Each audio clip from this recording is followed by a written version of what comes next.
Hello, hello. Welcome, everyone. Happy Tuesday. Hope your week is off to a great start. So good to see everyone. Jess, I see the boats in the background, enjoying some beautiful weather stuff there. Awesome. Hey, Elise, how are you? Valerie, nice to see you guys. Awesome. Well, so glad to have everyone here. I know a few more people will be trickling in, but we have a fantastic session planned for today.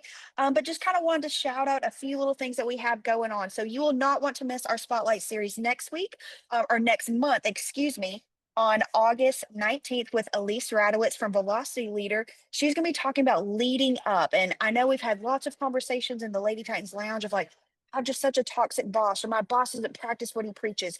How can you have those conversations and how can you yourself be leading up? So you will not want to miss that on August 19th and our Lady Titans Lounge on August 13th, where we have some of those nitty gritty, down in the weeds, unscripted, unreported conversations that is so fantastic and so helpful to so many of our Lady Titans. And you guys are going to want to save the date for our September 17th Women in the Trades block party happening at Pantheon. It is going to be a fantastic party and event. We are partnering with Women in HVAC and Women in Roofing will be there and some other organizations. And so that will happen right after the Titans welcome party. So that will be 6:30 to 8:30 on September 17th, Wednesday, the opening day. It'll be there on site. So it'll be very close and very easy to get to. So you guys will hear more things about that happening. But we know that you're going to want to be rocking some of your Lady Titan swag. So I'm going to drop down here in the chat where you can buy some of your Lady Titan swag that you can be rocking at Pantheon, at our women's block party. So make sure you guys are checking that out, okay? So lots of exciting things happening, but nothing is more exciting than our guest that we have today. She needs no introduction, but just in case you don't know, we have Jackie Aubel. She's the creator and host of Service Titans Toolbox for the Trades, a weekly podcast that highlights stories from contractors across the globe. Jackie started working as a tech marketer back in 2012 while also pursuing a career in stand up and sketch comedy. After moving back to Los Angeles, Jackie soon crossed paths with a little bitty startup company called Service Titan, who hired this aspiring comedian to be their social media manager. 8 years later, she runs an incredible team who manages the podcast and webinar channels across all of Service Titan's brand. In addition to her comedy background, Jackie also has a master's in marriage and family therapy. So if you meet her in person, get ready for a conversation that is very unserious jokes and serious conversations about family dynamics. So today she's talking with us about storytelling through the hero's journey and how everyone has a story worth telling, but how do you actually get to tell it? So whether or not you're interviewing people for a living, like Jackie, you'll get invaluable tips to improve everyday conversations, nail job interviews, and navigate hard conversations. So, Jackie, welcome. So excited and happy to have you. Thank you for being here. Thank you so much for that. An awesome, awesome introduction, Emily. And thank you to all of the Lady Titans. I recognize quite a few of you, and it is so awesome to be able to chat with you guys today. I hope that you find today's session helpful and interesting.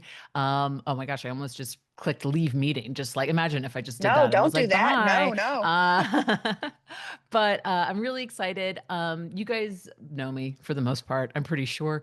But if you don't, I'm going to get into that in a second. I'm going to have the chat window up. I'm going to have my camera on. You guys will probably see me doing a lot of this because I've got like three screens working right now. But I'm here. This is super informal. If you got a question for me in real time, pop it in the chat and I will answer those questions. But yeah, I'm just really excited to be here. And thank you, Emily, for that awesome introduction. So I will It get was all started. you. All Go right, can ahead. you and you can see my screen, right? The storytelling through the hero's journey, the big one, right? All right. Yes.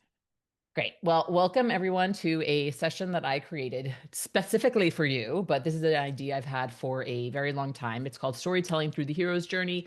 I'm so excited for today's presentation. I'm going to walk you through a storytelling technique that I promise you've seen in action before, even though you may not know it. And I'm going to talk about how I use this storytelling technique in my everyday life, at home, and at work. And by the end of this session, my hope is that you'll have a fairly good understanding of what the hero's journey is, even if you've never heard of it before, and how you can use it in your everyday life. But before we get to that, I first want to say Thank you. Thank you for having me on as a Lady Titan speaker. I have been watching this group grow and evolve since day one, and it is so cool to see how you continue to support one another in business and with Service Titan. I have had more than a few Lady Titans over the years join me as guests on the podcast and on the Service Titan webinars.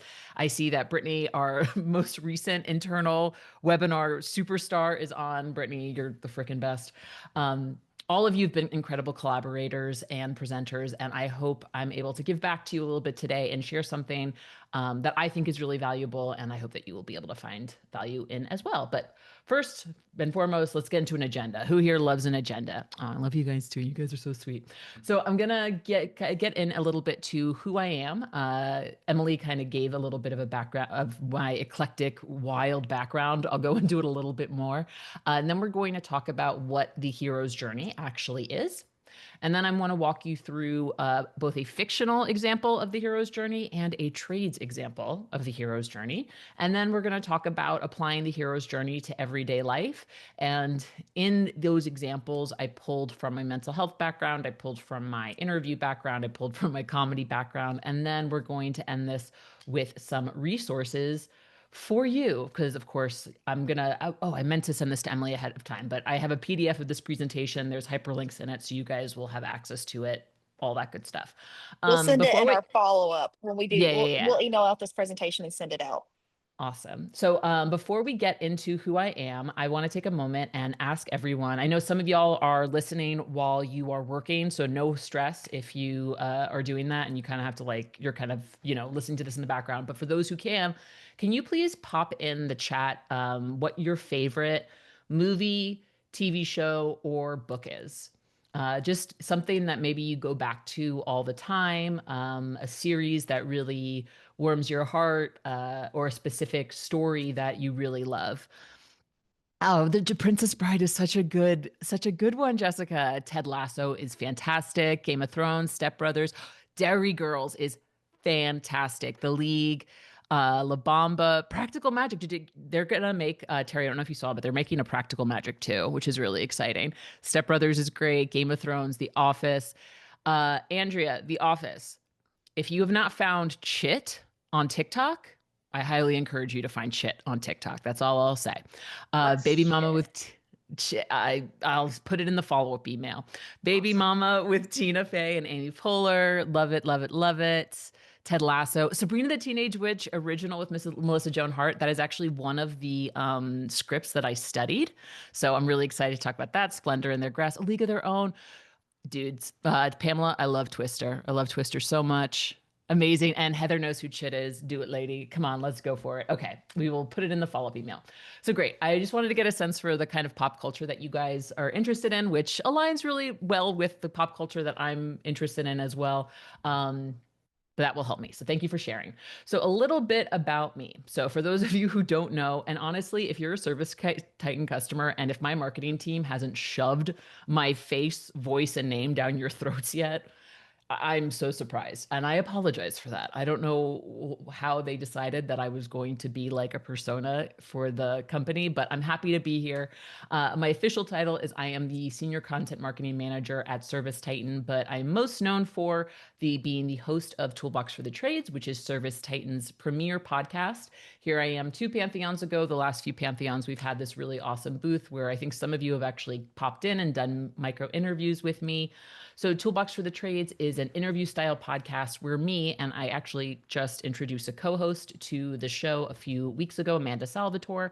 We chat with people in the trades about their careers and the strategies they use to grow their business.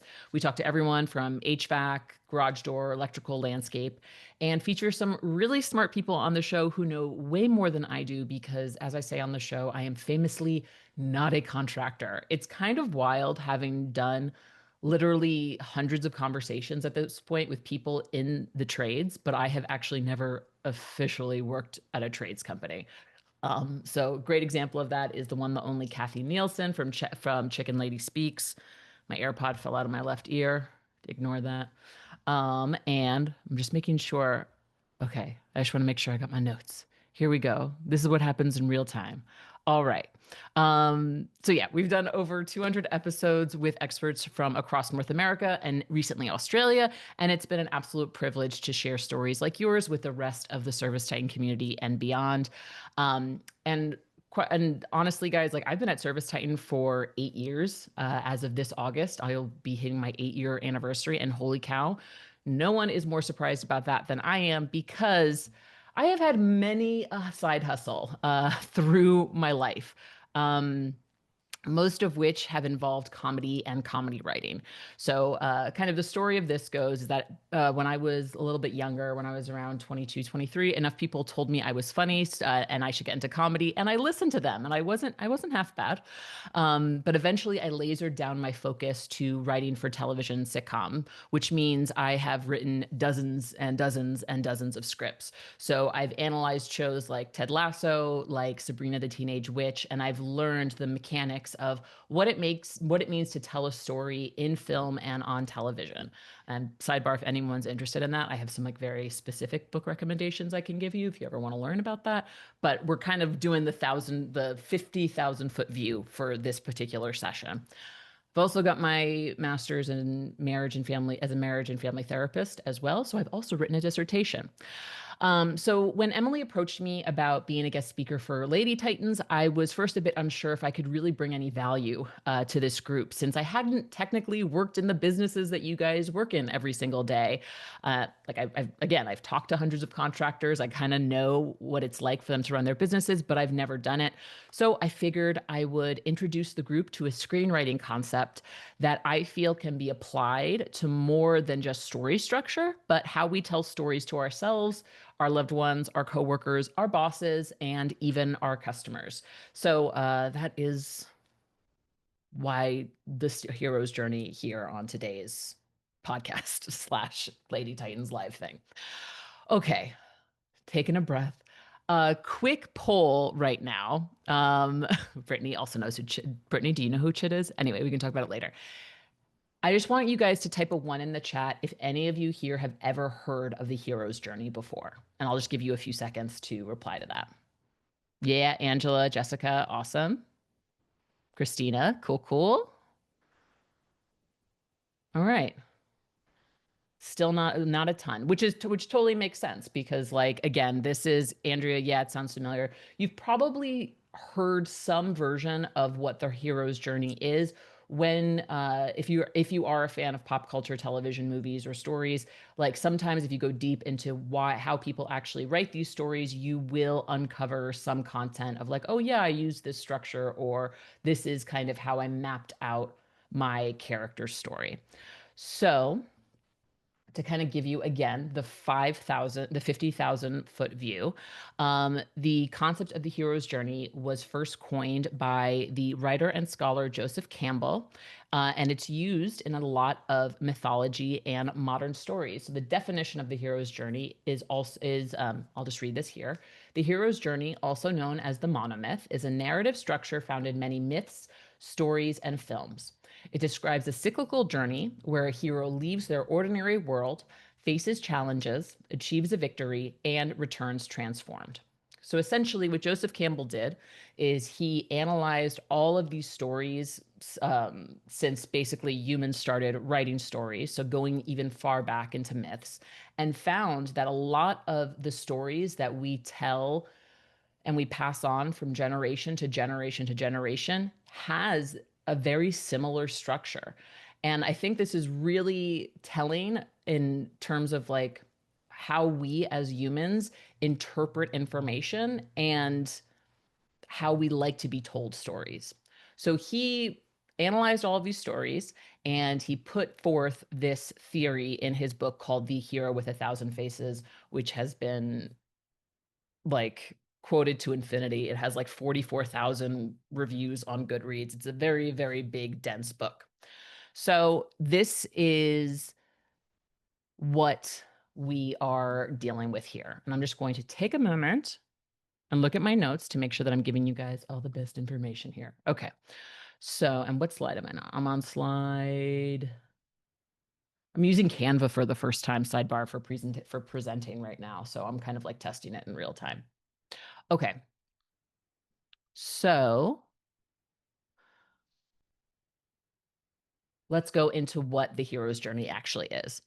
So again, in short, the hero's journey is a structure found in most stories, and it tells this tale of a main character or protagonist who leaves on an adventure, faces several trials and challenges, and then returns a different person.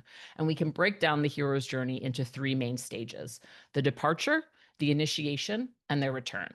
And there are several steps or beats within these main stages that make up 17 steps in total within Joseph Campbell's original structure. And they are as follows. So, departure, these are the steps in departure: the call to adventure, the refusal of the call, supernatural aid, crossing the threshold, belly of the whale. I'm not going to go into all of these. Don't worry, I'm going to make this a lot more simple in a second. Initiation. So this is now the hero is in this new world on this journey.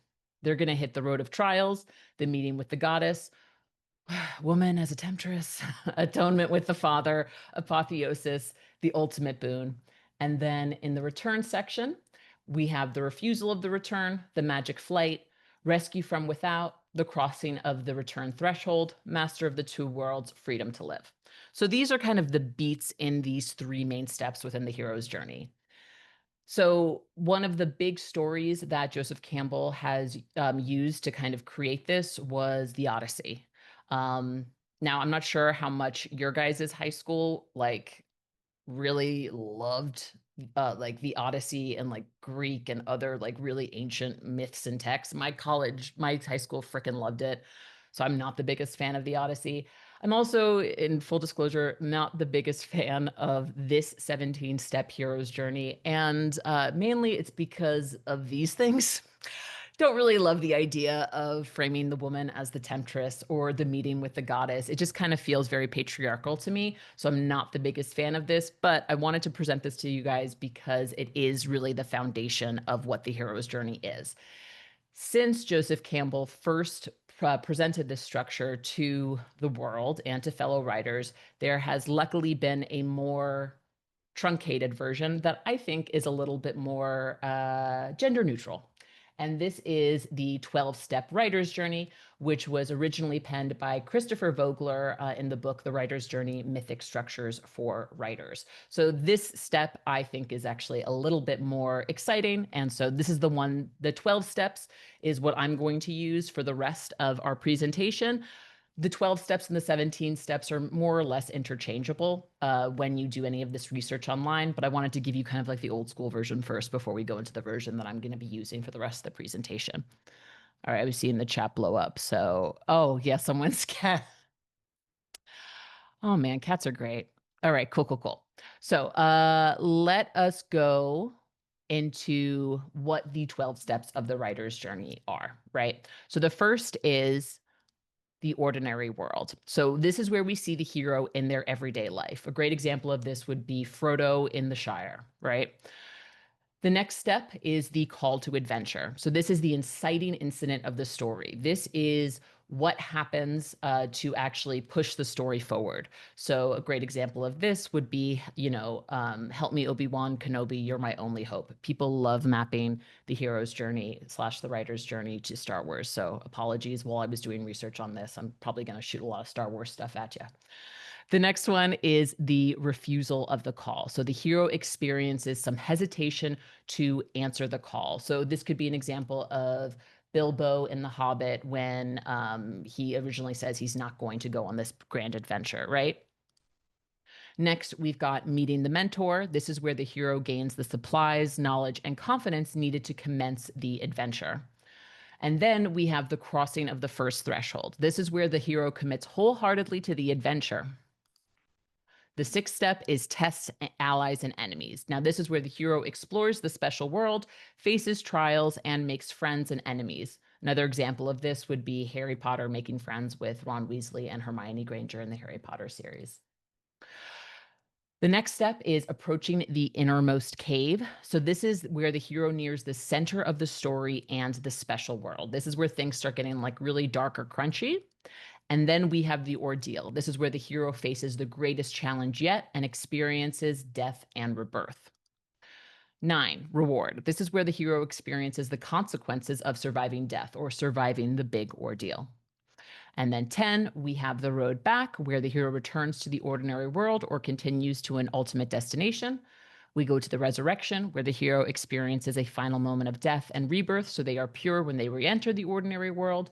And finally, we have the return with the elixir. The hero returns with something to improve the story and to something to improve the ordinary world. And you can also break these steps down by the departure, initiation, and return that I mentioned in the previous. So steps 1 through 5 are the departure, steps 6 through 9 are the initiation, and steps 10 through 12 are the return. So now I'm going to take you through a fictional example to kind of make this all make sense. And as I said before, in doing a ton of research on this topic, a lot of people like to map the hero's journey to more male dominated storylines or male protagonists, like in Star Wars and I can't remember of another one right now, but I think actually that the Hunger Games matches this really, really well. So I'm going to pause for a second so I can collect myself. But any immediate questions in the chat or anything I'm saying that's boring you out of your minds and you want to throw virtual rotten tomatoes at me? It would be cool if Zoom had a function where you could actually throw like an animated tomato at somebody. Thank you very much. I appreciate it. All right.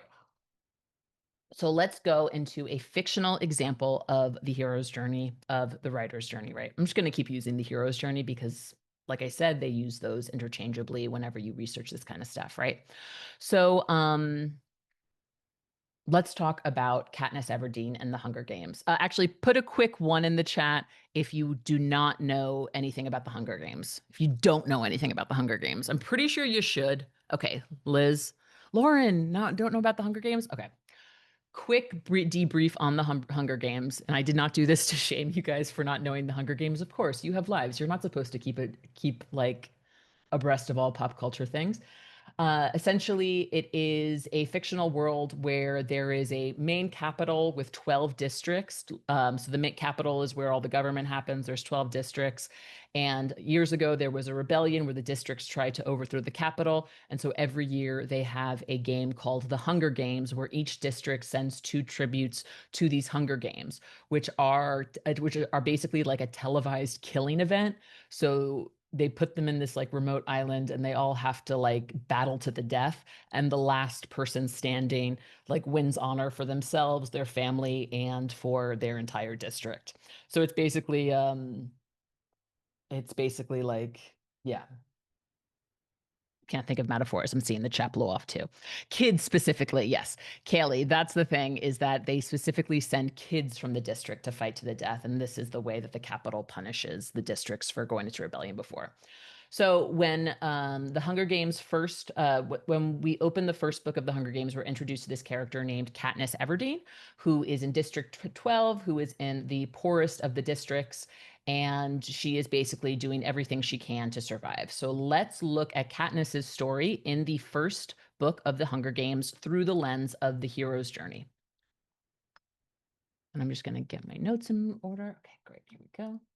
So let's look at the departure stage. So first, we see Katniss in the ordinary world. She lives in District 12, a poverty-stricken area where she hunts with her friend Gale to provide for her family. This is her everyday life, marked by hardship and the looming threat of the Hunger Games, this annual event where 2 kids at random are going to basically be sent to the death. Next is the call to adventure. So Katniss's younger sister Prim is chosen as a tribute for the Hunger Games. Katniss chooses to volunteer in her place, accepting the call to adventure and entering the arena. Now, the next step, if we go directly by the hero's journey, is the refusal of the call. As you map the hero's journey to various stories, you'll see like there's moments where 2 steps are kind of squished together, maybe 1 step is omitted altogether. But for the most part, we'll still follow the structure. So 3, the original step, is the refusal of the call. So when we're mapping the hero's journey to Katniss's story, we see that she initially hesitates when she's about to volunteer on behalf of her sister, and she's feeling the weight of the danger, but she chooses to accept the call to protect her sister. The next step in the departure is meeting the mentor. So this is where Katniss meets Haymitch Abernathy, who's a past victor from District 12, who becomes her mentor, guiding her on how to navigate the games and secure sponsors in the games. And now we're on to the last stage of the last step of the departure stage, which is crossing the threshold. This is really big in the hero's journey because you essentially go from the world you know to a whole new world. So the last step of the departure stage is crossing the threshold. So this is when Katniss leaves District 12 and enters the capital, leaving behind the familiar world and entering the dangerous and unfamiliar world of the games. She's also like completely bamboozled by the amount of wealth that the capital has, where her, her district is starving, et cetera, et cetera. So next we've got the initiation stage, right? So number 6, this step is tests allies and enemies. So during this stage of Katniss's journey, we see her face numerous trials in the arena, including physical challenges, strategic alliances, and encounters with deadly tributes, all testing her skills and resilience. The next step in initiation is approach to the innermost cave. This is where Katniss and Peeta, who's her, main guy, they confront their biggest challenge in the arena, facing the other tributes and the game maker's control. Because kind of once they get into the games, they kind of realize that it's kind of all rigged in a little bit of a way. The next step of the initiation is the ordeal. So this is the biggest challenge that our protagonist is about to overcome. So this is the climax of the games where Katniss and Peeta are forced to make a difficult choice. They threaten to eat poisonous berries live on camera to defy the Capitol, showcasing their courage and challenging their rules. Basically, if Katniss and Peeta eat these berries, they're going to both die. They're not going to have a victor for the Hunger Games, and the Capitol's whole thing is like screwed. They're basically I'm trying so hard not to curse, guys, and it's making me realize how much I curse when I'm trying to convey um story when I'm trying to say what I want to say. You could let a few fly. It's okay. Basically, they're trying to fuck up the games. That's what they're trying to do. Okay. And then the final step of initiation is the reward. So because the Capitol is caught off guard by Katniss and Peeta's, threat to kill themselves, they essentially declare two winners of the game. So Peeta and Katniss win. They got their reward. So now we're into our third section of the hero's journey, the return back. So on the road back, Katniss and Peeta embark on their journey back to District 12, facing the consequences of their actions and the potential fallout from their defiance. The next step is resurrection. So Katniss's actions in the arena spark a rebellion against the Capitol, making a transformation from a tribute into a symbol of hope and resistance. So she turns herself kind of into this face of the rebellion, which is really cool, but not something that she ever anticipated to do. And then the final step of the hero's journey is return with the elixir. Return with the elixir. So Katniss returns to District 12 forever changed by her experience. She literally had to freaking murder people. And she carries with her the knowledge of the Capitol's cruelty and the power of rebellion, ready to face the consequences and fight for a better future.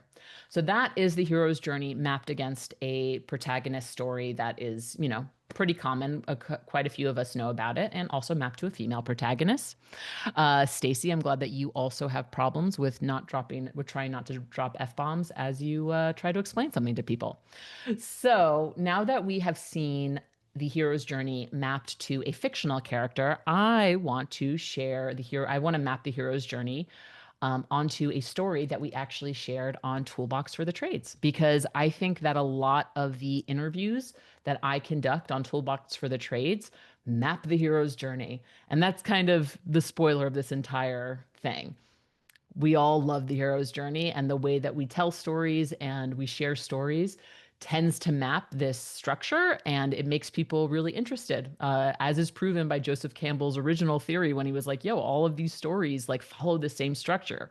This is how people like to communicate. So I want to tell you guys the story of Jackie Sorensen, who is the president of Thorson Heating. I don't think she is a Service Titan customer yet, which is why she's probably not in Lady Titans, but she is a freaking badass. And I met her a year and a half ago at AHR in Chicago. So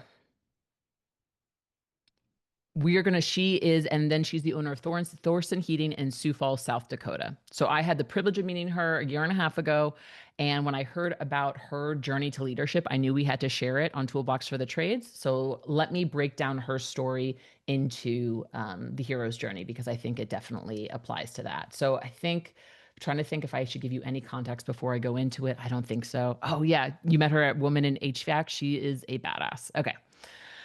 So Jackie's story starts the way that a lot of people in the trades stories start, right? We meet her in the ordinary world. She's working for her father's business, Thorson Heating in Sioux Falls, South Dakota. She started as a grunt during the summer, during a summer job, and she went to tech school. She learned the trade. She becomes an HVAC tech, and her husband also works at her dad's business as an employee. But we kind of just meet her just as an employee at her father's company.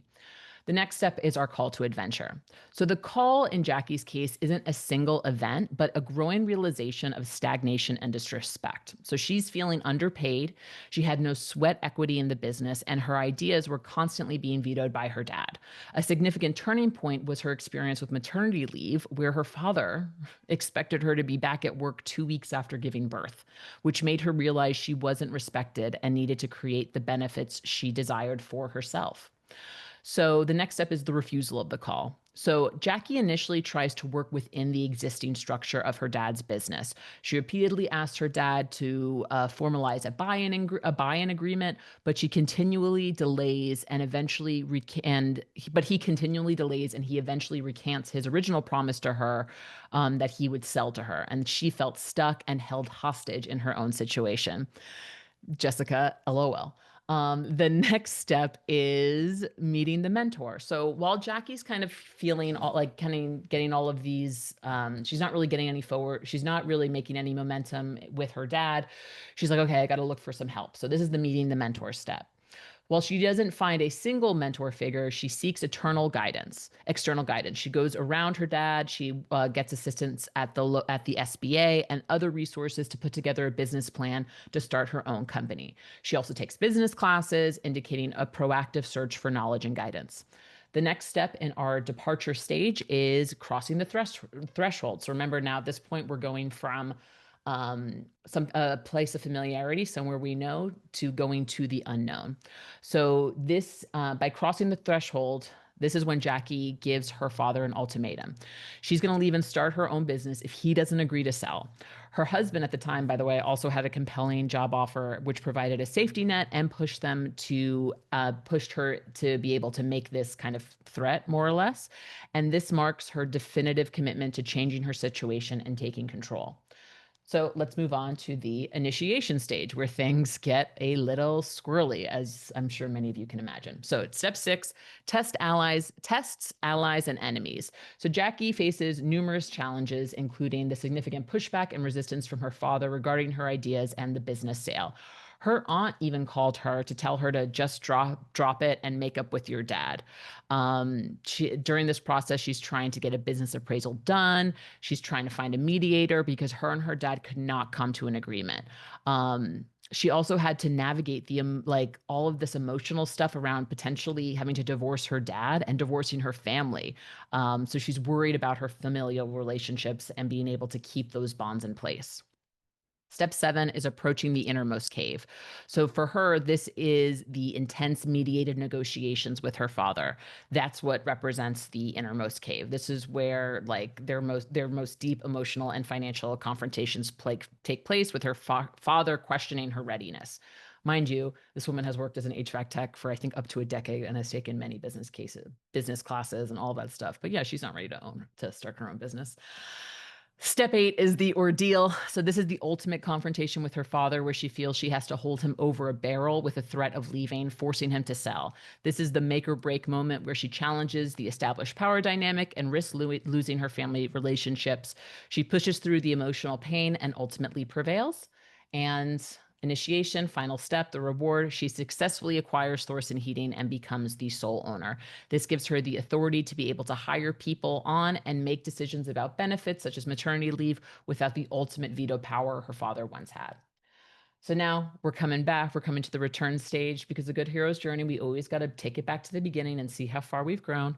So step number 9 is the reward. She successfully acquires the business, and on top of that, she still keeps her father and mother as employees, and now her husband works there as well. On the road back, she is still the head honcho, so she can make all of the decisions, but she is working with her family and with other members of the business to create a culture that they're really proud of. And then step number 12 is the resurrection, which is her ongoing commitment to proving herself and building the business on her own terms. It's reflected in her passion for bringing more women into the trades and creating a supportive environment for them. So I personally think that Jackie's story serves as an inspiration and a blueprint for other aspiring entrepreneurs, especially women in a male-dominated industry. So she definitely needs to be Lady Titan. Hell yeah, Jessica. So that is the hero's journey. And that is the hero's journey mapped to a fictional example, Katniss Everdeen, and to a non fictional, very real life, very real trades entrepreneur, Jackie Sorensen. And by the way, her episode is episode 171 on Toolbox for the Trades. I highly recommend listening to it. She's also on TikTok as Jackie H. Vacky, and she's very funny. I also didn't make the joke I should have made about how she has a great name. Apologies if that was confusing at all to anyone, because my name is also Jackie. So, why is it helpful to know this stuff? So, this is something that I truly believe. I truly believe that every single person on this call can take a look at their life's journey, whether that be in personal, in work, in relationships, in, the last 3 months, in the course over 10 years. I guarantee you can find a time in your life where you can think about the time you were called to adventure, the time where you refused the call, when you met your mentor, when you crossed the threshold of not knowing to suddenly going into a whole new world, the road back, coming back from going into that unknown world, and now bringing all of that knowledge with you. So I want to take a few moments for everyone to just kind of like think, give me an opportunity to sip my tea, and just pop in the chat like, when is a time in your life that you can point to this happening to you? And I have 2 examples that I'll share, but I'm just going to give us a beat and stop talking. And whoever put the fireplace in the chat, that's lovely.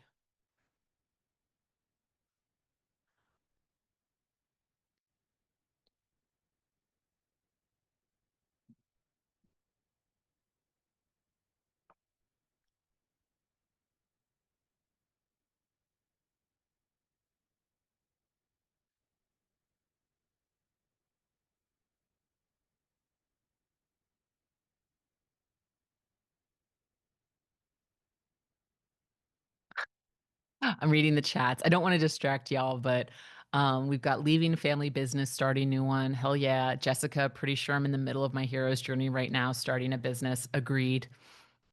Brittany, I don't think I've returned yet. Brittany, I promise you that you have probably several hero's journeys under your belt. Melody, moving from my hometown to a whole new state was my adventure and adversity. I love that. Melody, I did the same too. I'm from New York originally, but I moved to LA when I decided I wanted to pursue TV writing. When the owners of our old company promised ownership, and after a year of waiting for paperwork, then switched to a 5-year buy-in, we quit and started Tag. Hell yeah, Jess. I'm not sure where I am. Lost and gone forever. Stacy. I mean, gosh, like, yeah, I think every single one of us can relate to Stacy's sentence right there. Leaving the chimney company I was working for and starting my business in 2023, still mid-move and life changes, definitely still in the journey. Yeah. So I'm so happy that so many of you were able to point to points in your life where we can map this to the hero's journey. For me personally, I can think of the call to adventure as before I had the Toolbox for the Trades podcast, I had a comedy podcast. And when our now CMO, Brian Olshock, found out I knew how to podcast, he was like, "Do you want to do a podcast for a Service Titan?" And between us, I wasn't sure if I was going to continue with Service Titan because, I got hired originally as a social media manager. I was like, oh, I might want to change. I might want to get into another industry. But I look at him prompting me to do the podcast as a call to adventure. Looking at my Service Titan employment also, there was a time where maybe I wasn't bringing my best foot forward. Again, I've been there 8 years. We've got our ups and downs. And I had a manager at the time who asked me, "Hey, do you even really want to be here?" And I look at that as as a moment where I approached my innermost cave and I really had to get honest with myself. So I genuinely, guys, this is why I wanted to talk to you about this. I think that looking in your life in these steps, maybe it's because I have ADHD and my brain works a little bit differently, but sometimes, man, when I'm stuck, I just look at these steps and I think of, where the hell am I right now?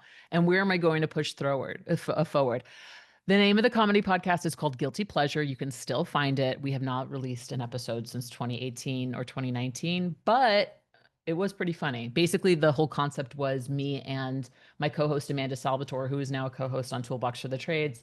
Um, we would talk with actors, comedians, and musicians about their guilty pleasures, and then we would try them out in real time. It was fun. ADHD superpowers unite. Hell yes. All right. So so kind of like buttoning this whole thing up, right? And kind of bringing this back to how this applies to everyday life, right? I want everyone in this room to remember that you are the hero of your own story. And so is everybody else. It's kind of wild, right? Like, yeah, like you are the main character in your own story, but every time you interact with anyone else, they're also in their own story and they're going through their own hero's journey. So I think that being aware of this story structure, knowing where you're at in this structure, again, it's loosey goosey, it doesn't have to be finite. This is going to help you relate to other people in a variety of different ways. So the three kind of buckets that I thought about and how I use these personally in my everyday personal and work life, we're looking at interviewing, marketing, and relationships, right? So I've said it already before, I'll say it again. The hero's journey is a story structure that humans have used for centuries. Use it to your advantage. So if you're interviewing for your next job, you know what kind of questions are going to come up. Tell me about a time that you experienced a challenge and how you overcome it.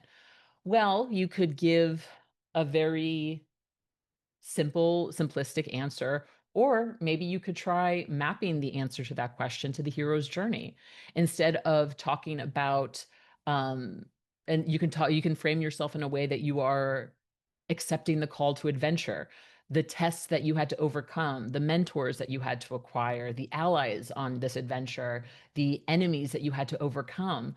You can get really specific about the type of ordeal and the innermost cave that you had to overcome to get through your journey and what you learned through coming back and through being successful. I'm just saying it can make for a much more interesting response than just, the way we normally would do it in a very kind of short form way. Same thing goes for when you're interviewing other people. See how they tell their own story and if they have that knack for kind of that natural structure. So, when prepping to interview for a new role, ask yourself, when have I crossed the threshold or approached the innermost cave or answered the call to adventure? And I also think that when you're interviewing a candidate or when you are deciding if you're going to bring them onto your team, the hero's journey structure is a great way to communicate the vision and goals for your company. So I know a lot of you in the chat just said, like, for you, a lot of the hero's journey for a lot of you is that you are starting your own business. So use the hero's journey as a structure to tell the story of your business and how you came to the decision that you were going to take this risk and use it to communicate the type of people that you want on this journey. So that's kind of what I'm thinking about for the interviewing side of things. Now, on to marketing. When sharing stories about your team and marketing materials, frame them as a hero in the story. So, even thinking like with your dispatch notifications, when you send out your technician bios, wouldn't it be cool if, I mean, granted, you don't have like pages and pages of a script to text a customer, but wouldn't it be cool to frame your technicians as heroes when you're sending out their technician bios? And I think you can also frame your ideal customer as a hero in your marketing material and market yourself, you as the company, as an ally or a mentor in helping them achieve their goals. And then when writing a story for your blog or recording an interview for a podcast, thinking of using the departure, initiation, return model kind of as the beginning, middle, and end of what we've formally learned about story structure and how to communicate something, right? So I mean, I did it here in showing you guys how I use the hero's journey in the podcast, but that is literally what I do when I interview people. I am constantly impressed by the levels at which service entrepreneurs will go to create a business that they are proud of and to support their team. And I think it is worthy of being framed in the hero's journey. And then finally, on the relationship side of things, everyone is a hero or the main character in their own story. Use the story structure to identify their tests, allies, and enemies, especially on first dates. And this is another big thing that I learned in therapy, really more than anything in my therapy program. No one is the villain in their own story, which is very annoying, but very true. So I think for me personally, when I am struggling to understand why someone is doing something or why they're acting a certain way, I try to think about them as the hero in their own journey, and that helps me foster a little bit of empathy. So, these are some of the ways that I use the hero's journey in everyday life, from interviewing, marketing, and also in relationships. So, if you guys have any questions or want me to expand a bit on those, I'm happy to do so. But I am not blowing smoke when I tell you that, like, ever since I've learned this story structure, I've really taken it with me through every. I think I first learned about it when I was writing a spec script for Nickelodeon, and it was 20 I was 26, and ever since I was first introduced to this topic, it really changed the way I think about the world. So I hope you do too. I've got a bunch of resources for you. So I almost wanted to bring it at the beginning, but I chose not to. Dan Harmon, who's the creator of Rick and Morty, he's a little divisive. He hasn't done the best of things, but he does a great breakdown on this. So I have some clips of just YouTube videos that I think are really helpful. And then I've also got some links to Toolbox of the Trades podcast and also the Mastering Service Titan podcast in case you guys. Kaylee almost said Rick and Morty, but I thought you would all think I was crazy. No, Kaylee, I think Rick and Morty actually does a fantastic example. Like, fantastic. They are so good at following the hero's journey. Mastering Service Titan. It's our second podcast, and this one is more focused on actual functionality of how Service Titan works. We're always looking for new guests. My colleague Josh Liu hosts it. He's a blast. We also have another podcast for the pest industry called Pest in Class that Amanda hosts, so we've got that there too. And then Service Titan webinars. So I've got all those links for you guys there. And then finally, I just wanted to show this graphic, which I think is also really helpful. So we've got the ordinary world and the special world, and we have our departure stage, getting ready to leave the ordinary world. We have our initiation stage, which is, you know, going through our trials and tribulations, and then we're returning back. So that's it. Thank you guys. I genuinely have never conveyed the way I think about this before, so this was really fun for me to do. I hope you guys found it helpful and interesting, and thank you again for the time and the space. I really hope you guys found this as valuable as I did when I first learned about it. So, No, it yay, I'm was done. Yeah, so fantastic. Thank you. Thank you. And Felicity, we will be sending out this presentation with those links as well as the recording because such fantastic information here. Like I really loved the almost like the science to it, or it is a science in this storytelling journey, but then like how to actually apply it. So Jackie, would you say that there's like a more important step or maybe a step that takes longer than others? I feel like maybe some of us just feel constantly stuck maybe in like the initiation stage, but maybe is that where like we learn the most, like kind of in the messy middle before we get to the return part, the successful part. Brittany kind of said like I've never had the hero's journey, but I think maybe sometimes we under appreciate when we have come to the other side possibly. I don't know, what are your thoughts there? I think that first off, it's a story structure at the end of the day. So Mhm. when we apply it to real life, obviously there's going to be things that don't quite fit. I would say when you feel stuck, start thinking about, I mean, is everyone here a journaler? Everyone here goes to therapy and has a therapist tell them they got to journal all the time? Yeah, me too. This is a great opportunity to kind of like use this story structure to kind of get yourself unstuck. So, say for example, you feel like you're in the initiation phase, you're not really crossing that threshold, you're not really taking that next step. All right, let's journal for a bit and figure out what crossing that threshold would actually look like for me. Would Mm, crossing that threshold mean creating a 3 month plan where by the end of 3 months, I'm committing to taking this action? You know what I mean? When I first started the podcast at Service Titan, I straight up told my boss, I was like, listen, I'm going to make 10 episodes. And if we like them, if you're happy with the way they are, then we will proceed and we'll grow after that. But I kind of gave myself that restriction, and which also gave me the permission to just start doing it, opposed to trying to do it perfectly. Does that make sense? mm. No, great point. Yeah, getting in this journey instead of waiting to try to perfect it all. That's really good. Any other questions? I saw a few people come with their camera. Any questions? Well, fantastic. This is so good. Thank you, Jackie. Thanks for carving out some time for all this research and helping us to think of these things in a different framework. I really appreciate it. Fantastic. So, guys, again, I'm going to drop a link down here in the chat. We would love for you to purchase some swag. Get that just to rock your Lady Titans, but also so that you can get it in time for Pantheon, where we hope to be seeing you at our women's organization's block party on the opening night of Pantheon, September 17th. So, we will have a booth there at Pantheon, so we'd love for you guys to all stop by, say hi, get some cool Lady Titan swag, but also purchase some here on this link that you can be rocking. So, Jackie, thank you so much. Lady Titans, I hope you all have a fantastic Tuesday, and we will see you guys next month. Thank Thank you. you, ladies. Bye.